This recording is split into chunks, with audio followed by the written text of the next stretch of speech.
Hi, my name is Brad, and I'm going to be converting a Harbor Freight Mini Mill X2 to a CNC Mini Mill using the CNC Fusion Kit. While I am waiting for my kit to get to me, which could take up to 2 weeks, I thought now would be a great time to dismantle my machine, clean off all the red grease, and get it to a point that it needs to be broken down to for the CNC conversion anyway. First, we need to take off my first self-attempt at CNC conversion. This has been making irregular circles as I've been trying to use it, and I'm not sure if this has been caused by the backlash or because the y-axis has a slight wobble to it. Either way, I'm going to go ahead and pull it off, and we will get to cleaning and converting with the kit.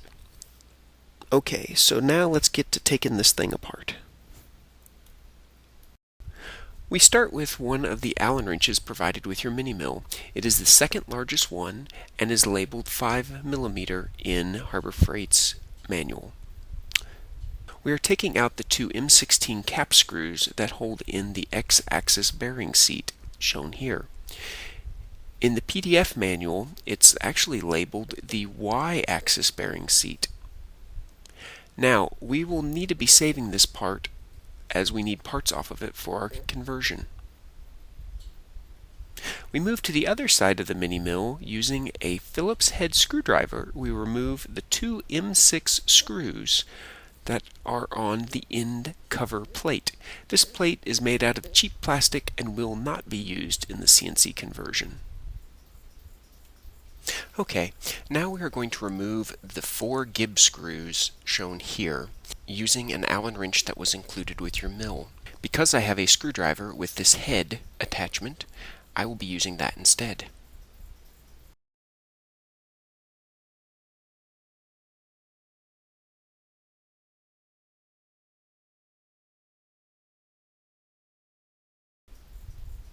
Slide the working table to the left and off of the saddle. Be careful because it is surprisingly heavy. You are left looking at the X-axis feed screw and the brass X-axis screw nut.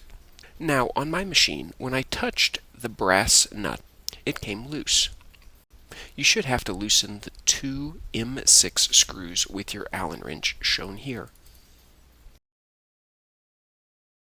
Now, we can remove the accordion rubber dust guard on the front of your mill using a Phillips head screwdriver. You will need to pick up one edge of the rubber dust guard and unscrew the 2 screws that are hidden underneath. Once the 2 screws have been removed, you can flip the cover over the Y-axis bearing seat and take out the 2 M6 Phillips screws. Now, we can do the same thing with the back accordion rubber dust guard cover.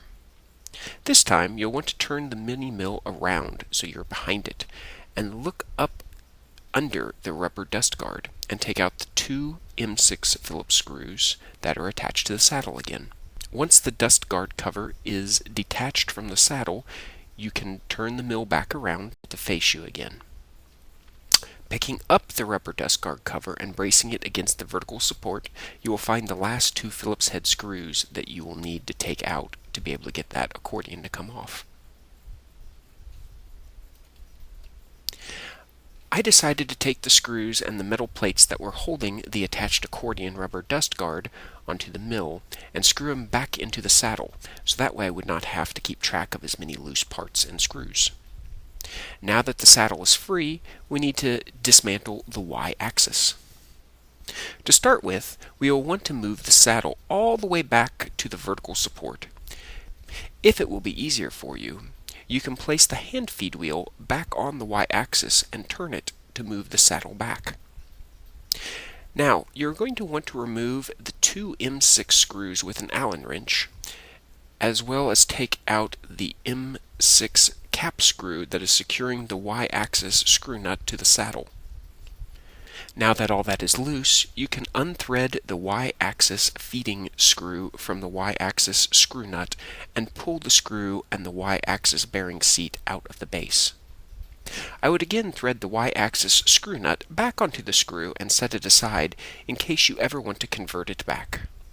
But We will not be using any of these parts for the conversion. Now that the saddle is moving freely along the base, we need to dismantle it a little further so we can get it off and clean it. To do so, we need to remove the two Y-axis M6 Gibbs screws using the Allen wrench provided with your mini mill. Now, we are ready to remove the Y-axis handle. Again, it will just unscrew. Because I'm planning on converting it to a CNC mill later, I will not be using the handles to lock down the X, Y, or Z axis for manual use, so I will reinstall them loosely on the machine so that I do not lose them or have to keep track of them separate. Next, slide the saddle off the base towards you. Be careful when you do this not to lose the Y-axis gib, as that will fall out when you pull it off. Now that the X and Y have been dismantled, we're ready to make our move over to the Z-axis.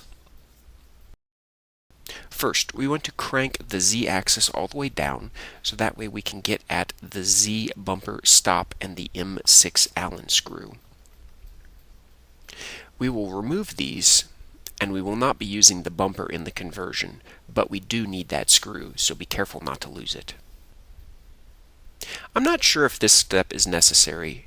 It was not for me, and I will include it in case you do need it for yourself. I started off unscrewing the Z-axis guide finger and taking it off.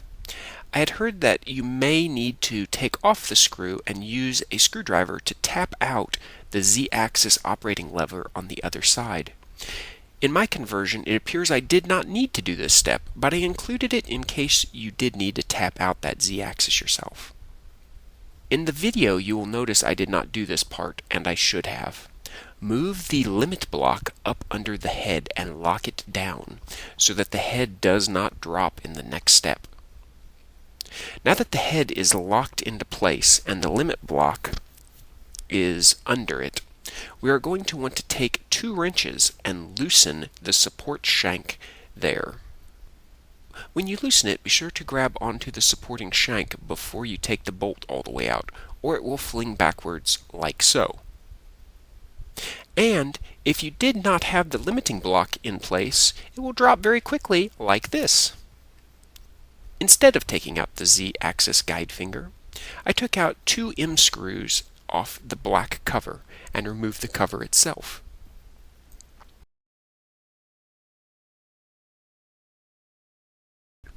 I then took off the 2 M5 screws off the bracket.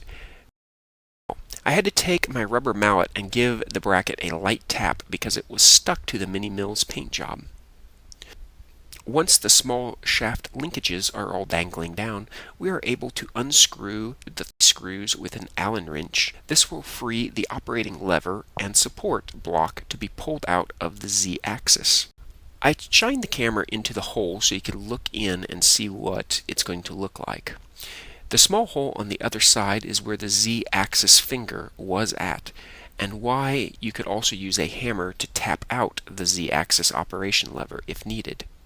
This hole is where the large bolt that comes with your CNC Fusion kit will go into and secure.